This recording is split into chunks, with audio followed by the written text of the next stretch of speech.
just that Deshaun, with the credentials and the way he has responded to the Achilles injury and seems to be in a good place mentally and physically, would give him the edge.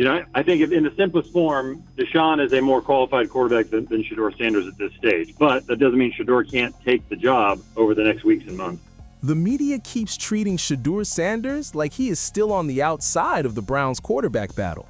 They talk about Deshaun Watson's contract, Deshaun Watson's experience, Watson's comeback, and every other quarterback name they can find. But the part they keep avoiding is simple. Shedeur is not just hanging around anymore. He is closing the gap, forcing the conversation, and making Cleveland look at him like a real QB1 option. That report changed everything, because once an insider says Shedeur has bridged the gap, the media cannot keep acting like this is only a backup story. Watson may still have the name, Watson may still have the money, but if the young quarterback is already making this close, then the Browns have a real decision coming. And that is exactly why people are getting nervous. They spent months acting like Shedeur was just a project, but now the signs are saying something different. You thought actually that Shedeur Sanders he wasn't in the mix like that. Well, what if I told you that the reason that he was pushing Brandon Sorsby so tough is because when that bat signal got put out, you found out that not only the quarterback competition had narrowed, but you found out who actually is in the lead. That is the whole problem. A lot of people were not judging Shedeur by what he was doing on the field. They were judging him by the story they already had in their head.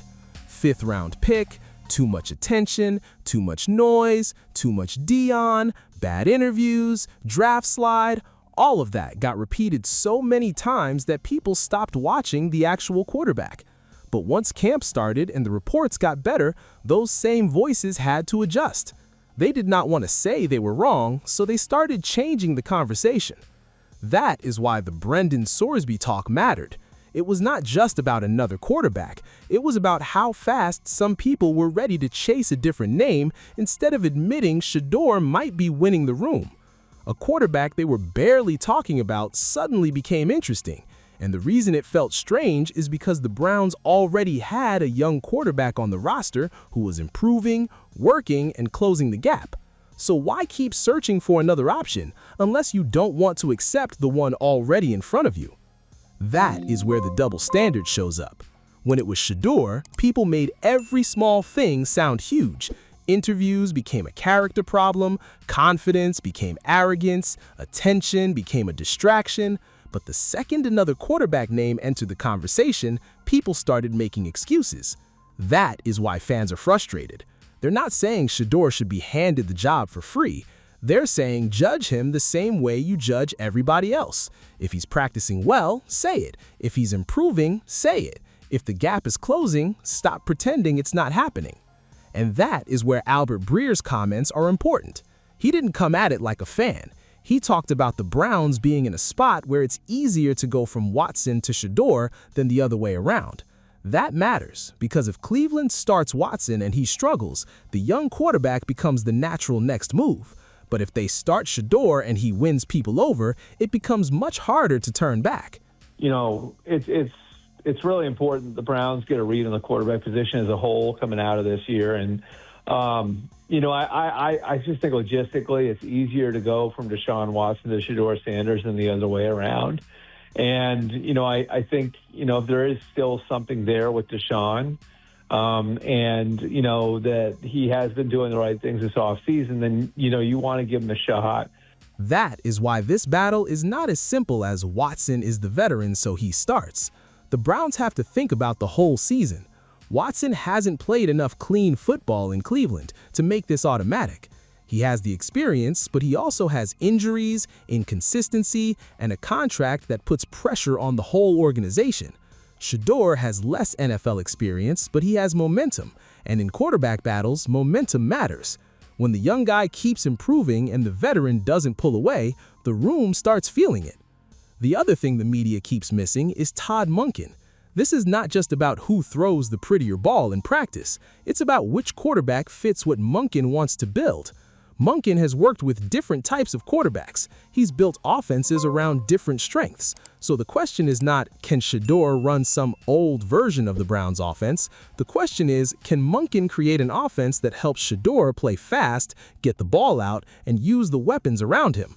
That answer might be what scares people. The quarterback for 2027 and going forward isn't on the roster yet, but the challenge for Todd Monken and his staff is going to be, how do we, get the best assessment of the quarterbacks on our roster? And the best way to do that is to give each guy the fairest chance to win the job and then to keep the job when they have it. That is where Shedeur's case gets stronger. He does not need to be Lamar Jackson. He does not need to be Deshaun Watson. He needs structure. He needs timing. He needs easy answers in the offense. He needs receivers who can separate and a coach who can create clean reads. And if Monken can do that, Shedeur's strengths start to matter more. Accuracy, timing, pocket toughness, understanding where the ball should go. Those are real quarterback traits. They may not look as flashy as a 40-yard scramble, but they win drives. And the Browns have more around him now. Young talent is becoming part of the conversation. Receivers, tight ends, running backs, offensive line pieces. All of that matters because the quarterback will not have to carry everything alone. That is another reason the media has to stop acting like Shedeur is only a fifth-round story. If the offense is being rebuilt with young talent, then the young quarterback who is growing with that group has a real chance to become part of the core. I think Deshaun Watson has a shot to win it. And I think one thing that both those guys have going for them at the quarterback position is Todd Monken, dig into his history a little bit. He has won and been a part of offenses with lots of different types of quarterbacks. That is what makes this so different from the old Browns quarterback chaos. This is not just throwing a random rookie into a bad situation and hoping he survives. This is a team trying to create a better offensive environment. Better scheme, better weapons, better direction. And if Shedeur is already showing growth inside that environment, then the Browns have to take it seriously. The media still wants to frame this as if Shedeur has to be perfect to win the job. But Watson does not have to be perfect in their eyes. That is the issue. Shedeur makes one mistake and it becomes proof he is not ready. Watson makes a mistake and people say he is shaking off rust. Shedeur has confidence and it becomes a problem. Watson has experience and it becomes protection. That is not equal evaluation. That is reputation doing the work. Yeah, it's interesting. My read on it, Albert, is it feels like the Browns came in there with the idea that Deshaun was going to win this job.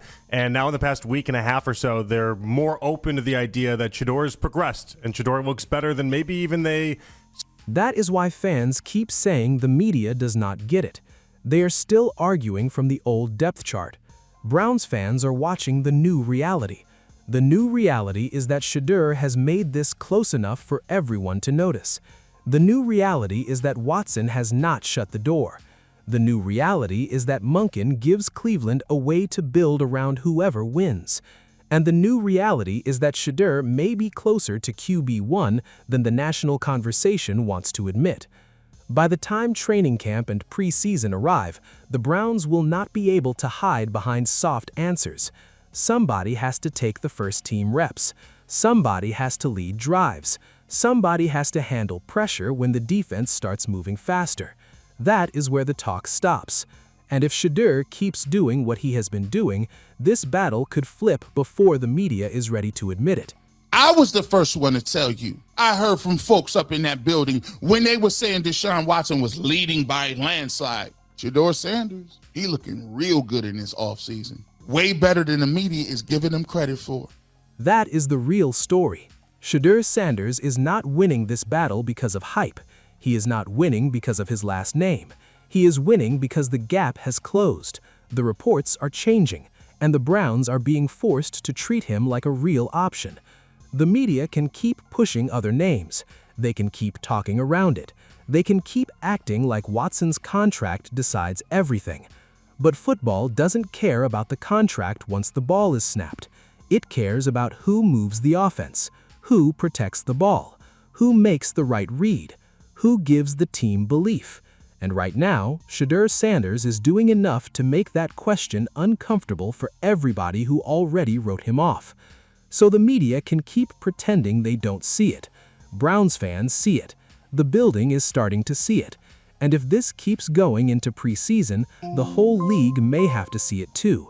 Shedeur Sanders is not just chasing QB1 anymore. He is making a real case that the job should be his.